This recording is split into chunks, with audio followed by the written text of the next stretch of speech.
नमस्कार दोस्तों, मैं उज्जवल दीवान। मेरे और मेरे पूरे परिवार की तरफ से आप सभी को दीपावली पर्व की हार्दिक शुभकामनाएं। एक और जहां पूरा देश दीपावली पर्व की खुशियां मना रहा है, वहीं हमारे देश के जवान दूसरी तरफ बॉर्डर पे राज्यों में पूरी तैनाती चुस्ती फुर्ती के साथ अपनी ड्यूटी निभा रहे हैं। देश जहां दीपावली की खुशियों से सराबोर है, वहीं सारे जवान ड्यूटी कर थक कर चूर हैं। जवानों की इसी तकलीफ के लिए आज मैं फिर से आपके सामने आया हूं। खासकर पुलिस जवानों के बारे में बात करना चाहूँगा। जवानों की ना तो कभी छुट्टी होती है, ना कभी होली होती है, ना दिवाली होती है, ना कभी कोई त्यौहार हो पाता है। बस उसे तो अपनी ड्यूटी निभानी होती है और वो हमेशा निभाता ही है और निरंतर निभाता रहेगा। आज समाज में हर कदम पर लोगों को पुलिस की ज़रूरत पड़ती है।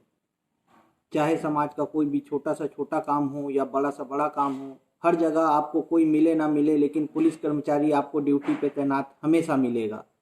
और आप कहीं जाते भी हैं तो अगर कोई पुलिस वाला आपको दिख जाता है तो आप सबसे पहले उस पर विश्वास करके पूछते हैं कि भैया ये रास्ता कहाँ जाएगा, भैया ये क्या होगा, या जो भी है। तो पुलिस पे आपको जब इतना विश्वास है, फिर भी आप लोग पुलिस वालों के ही ऊपर सबसे ज़्यादा एलिगेशंस लगाते हैं, सबसे ज़्यादा आरोप पुलिस कर्मचारियों पे लगते हैं। ये आज तक समझ में नहीं आ पाया। पूरा समाज पुलिस को चाहता है, पर आरोप भी लगाने से नहीं झिझकता। पुलिस पे इतने आरोप क्यों लगते हैं, कभी ये कोई सच्चाई जानने की कोशिश ही नहीं करता। एक पुलिस कर्मचारी की तनख्वाह इतनी कम होती है, वो अपना परिवार कैसे चलाता है, वो अपना घर कैसे चलाता है, वो अपनी ड्यूटी कैसे करता है, दिन भर ड्यूटी करने के बाद थकने के बाद उसके स्वास्थ्य पे क्या असर पड़ता है, जब उसकी नींद पूरी नहीं होती है, बिना सोए वो कैसे काम करता है। कई कई महीनों तक कई पुलिस कर्मचारियों की नींद पूरी नहीं हो पाती है, फिर भी वो ड्यूटी करता रहता है और इसके कारण उसका स्वास्थ्य खराब होता है, उसके पारिवारिक स्थिति खराब होती है। बीमारियों से घिरा हुआ एक पुलिस जवान जब आपके बीच में ड्यूटी करता है, तब भी वो कभी अपने सेहत का रोना नहीं रोता है। तो ये समाज के लोगों को भी समझना पड़ेगा कि एक जवान किस कठिनाई से गुजर कर अपनी ड्यूटी को करता है। लेकिन आप लोग आरोप लगाने में कभी पीछे नहीं हटते। पुलिस कर्मचारियों के ऊपर आरोप जितने भी लगते हैं, उसमें से 90% आरोप झूठे और बेबुनियाद पाए जाते हैं। रही बात अन्य विभागों की तुलना में, तो पुलिस विभाग में भ्रष्टाचार नहीं के बराबर पाया गया है, फिर भी पुलिस के ऊपर आरोप लगाए जाते हैं। पुलिस कर्मचारी निरंतर अपनी ड्यूटी करते करते समाज के प्रति, समाज के लिए अपनी सारी सुख सुविधाओं को त्याग कर, अपने परिवार के प्रेम को त्याग कर आप लोगों के लिए कार्यरत रहते हैं। आप अपने हर त्योहार पे खुशी मना सके, इसलिए आपके लिए हमेशा पुलिस के जवान तैनात रहते हैं। अपनी छुट्टी, अपना परिवार, अपना त्यौहार, ये सब कुछ एक जवान को त्यागना पड़ता है। लेकिन 1861 का बनाया हुआ पुलिस एक्ट पुलिस कर्मचारियों को राहत देने का नाम ही नहीं लेता। और 1947 के बाद से, भारत की आज़ादी के बाद से आज तक के पुलिस विभाग में बहुत कम बदलाव किए गए हैं।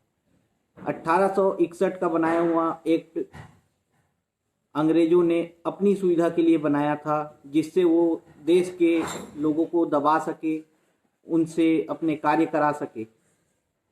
और अब पुलिस कर्मचारी जब एडवांस टेक्नोलॉजी चाहते हैं, एडवांस वर्किंग चाहते हैं, तो सरकारें उसकी सुविधाएं देने में पता नहीं क्यों झिझक रही हैं। जब 1947 में भारत आज़ाद हुआ था, तब $1 की कीमत ₹1 के बराबर थी। उस समय पुलिस कर्मचारियों को जो भी वेतन मिलता हो, और आज इंग्लैंड की बनाई हुई नीति के हिसाब से आज वहाँ के कर्मचारियों को, पुलिस कर्मचारियों को $3500, $3000 इस तरह के वेतन मिलते हैं। और हमारे यहाँ के पुलिस कर्मचारियों को 20,000, 21,000 रुपये वेतन मिलता है, जिसमें उसको अपना घर परिवार भी चलाना है और बहुत सी शासकीय ड्यूटियाँ भी उसे उसी ही पैसे से करनी है। उसे बाहर जाना है तो अपने पैसों से ही खाना है, बाहर वहीं रहना है। बहुत सारे काम उसको अपने निजी पैसों से करने पड़ते हैं, जिसके पैसे उसे शासन के द्वारा रिफंड नहीं दिए जाते। बहुत सी चीज़ें हैं जिसमें पुलिस जवान तनावग्रस्त रहते हैं, उनकी सुनवाई नहीं हो पाती है, सही समय पे नहीं हो पाती है, कई जगह तकलीफ़ें होती हैं, लेकिन उसे अपनी ड्यूटी करनी ही है। जब तक छुट्टी ना मिले वो अपना कार्य क्षेत्र छोड़कर नहीं जा सकता, चाहे परिस्थिति कुछ भी हो। तो मैं समस्त भारत के राज्यों से और राज्यों की सरकारों से निवेदन करूंगा कि पुलिस कर्मचारियों की सेहत पे, उनके वेतन पे ध्यान दें, ताकि समाज के लोगों के मन में जो पुलिस के लिए गलत धारणा है उसे बदली जा सके। खासकर मैं छत्तीसगढ़ राज्य के माननीय मुख्यमंत्री श्री भूपेश बघेल जी और माननीय गृह मंत्री श्री ताम्रध्वज साहू जी से निवेदन करना चाहूँगा कि वो छत्तीसगढ़ राज्य के पुलिस कर्मचारियों को मूलभूत सुविधाएं देते हुए उनके वेतन में वृद्धि करें, ताकि पुलिस कर्मचारी अपनी ड्यूटी और ज़्यादा अच्छे से चुस्ती फुर्ती मुस्तैदी से कर सकें और अपने सेहत का ख्याल रख सकें। क्योंकि जो जवान अवसादग्रस्त रहेगा, बीमारीग्रस्त रहेगा, तो उससे आप लोगों को ज़्यादा तकलीफ़ें होंगी और जवानों को तो तकलीफ़ें हैं ही हैं। अतः आपसे निवेदन है कि आप अपने वर्ष 2018 में किए हुए वादों को याद कीजिए।